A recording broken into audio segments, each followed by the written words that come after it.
Have you ever wondered what the most dangerous neighborhoods in Canada are? Well, today, we're diving deep into the data to uncover the truth. Canada is famous for being safe and peaceful, but like any country, it has its hotspots.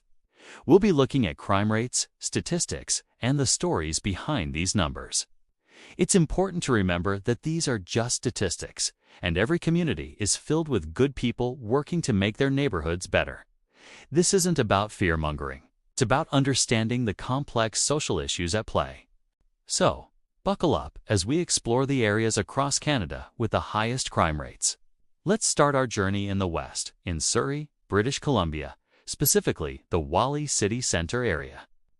For years, Surrey has been working hard to shake off a tough reputation. The Whalley neighborhood in particular has faced significant challenges. Historically, it's had some of the highest crime rates in the province. We're talking about property crime, vehicle theft, and unfortunately, a higher-than-average rate of violent crime as well. Much of this is linked to gang activity and the drug trade, which have been persistent issues in the region. However, it's crucial to note that Surrey is undergoing massive transformation. The city is investing heavily in new infrastructure, community programs, and increased policing. The expansion of the SkyTrain and the development of a new city center are bringing in new businesses and residents, slowly but surely changing the face of Whalley. Community groups are also on the ground, providing support and outreach to vulnerable populations. So while the statistics paint a grim picture, the reality on the ground is one of change and hope. Next, we head east to Alberta, focusing on Edmonton. The capital city of Alberta has a few neighborhoods that consistently appear on high-crime lists. Areas like Macaulay and Boyle Street, located near the downtown core, have struggled with high rates of both violent and property crime. These neighborhoods are home to many of the city's social services, which means a concentration of vulnerable populations, including those experiencing homelessness and addiction. This can create a challenging environment. Robberies, assaults, and break-ins are more common here than in other parts of the city. The Edmonton Police Service has implemented various strategies, including increased patrols and community policing initiatives to tackle these issues. Local organizations are also doing incredible work, running shelters, safe injection sites, and outreach programs to address the root causes of crime.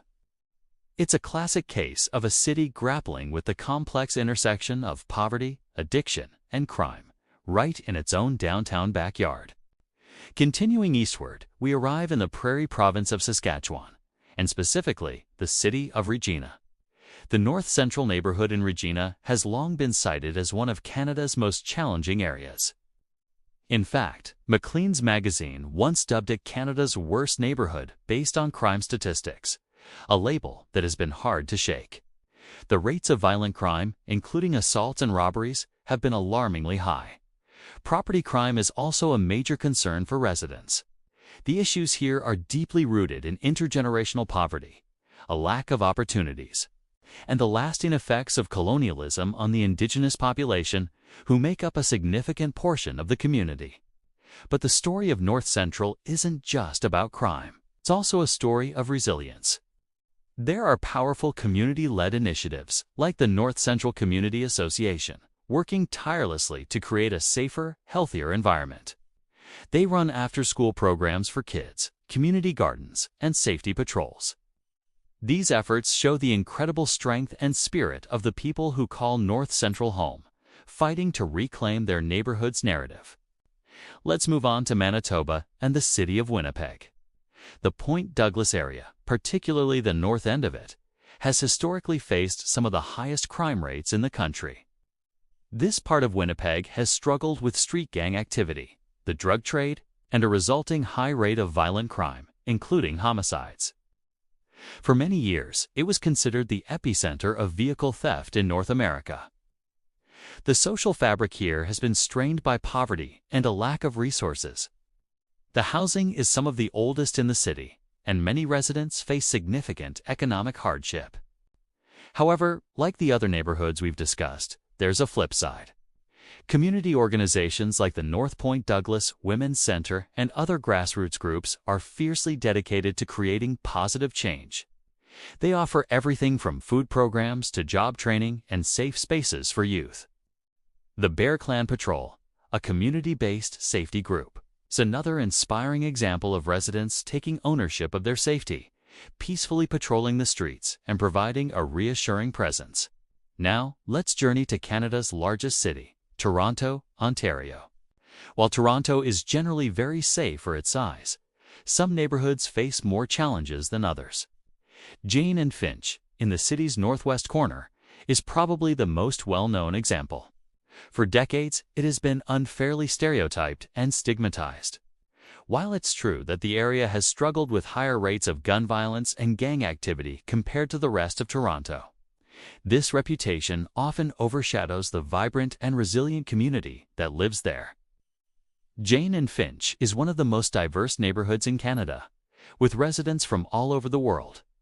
It's a community rich in culture, music, and art.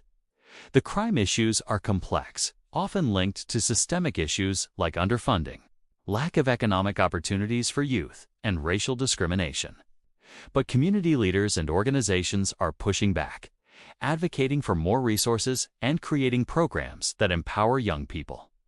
It's a powerful reminder that statistics never tell the whole story and that a neighborhood's reputation can be very different from its reality. Heading further east, we come to the maritime province of Nova Scotia and its capital, Halifax. In recent years, certain areas in the Halifax Regional Municipality have seen a spike in violent crime, particularly gun violence. Neighborhoods in the north end of Halifax and parts of Dartmouth have been at the center of this trend. Police and community leaders have linked much of the violence to disputes within the illegal drug trade. It's been a concerning development for a city that has traditionally enjoyed a reputation for being safe and friendly. In response, the Halifax Regional Police have stepped up their efforts, creating special units to tackle gun and gang violence. At the same time, there's a growing movement to address the root causes. Community groups are calling for more investment in youth programs, mental health support, and economic development in these affected neighborhoods, arguing that a purely policing-based approach isn't enough. It's a conversation happening across the country, and Halifax is right in the middle of it. Finally, we arrive in Thompson, Manitoba. While not a neighborhood in a large city, this northern mining town has consistently ranked as one of the most violent places in Canada based on the Crime Severity Index. Its ranking is often driven by extremely high rates of assault and other violent offenses.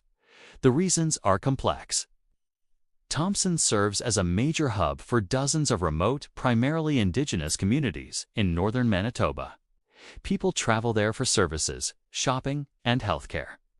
This transient population, combined with high rates of poverty, limited housing, and social issues like alcohol abuse, creates a volatile mix. The local RCMP detachment is one of the busiest in the country. It's a stark example of how social and economic challenges in a remote region can concentrate in a single service hub, leading to statistics that are shocking on a national scale. Efforts are underway to provide more support and culturally appropriate services. But the challenges in a place like Thompson are profound and deeply entrenched. So, what have we learned? Labeling a neighborhood dangerous is complicated. Behind the crime statistics are stories of systemic poverty, lack of opportunity, addiction, and historical injustices. But in every single one of these communities, there are also stories of incredible strength, resilience, and hope.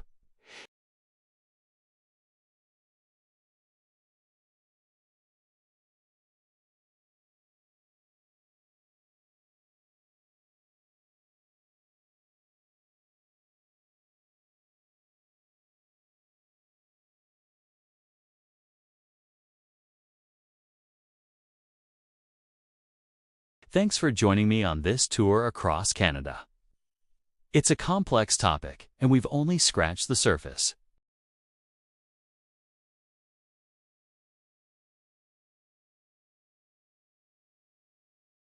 Let me know in the comments what you think, or if there's another topic you'd like us to explore.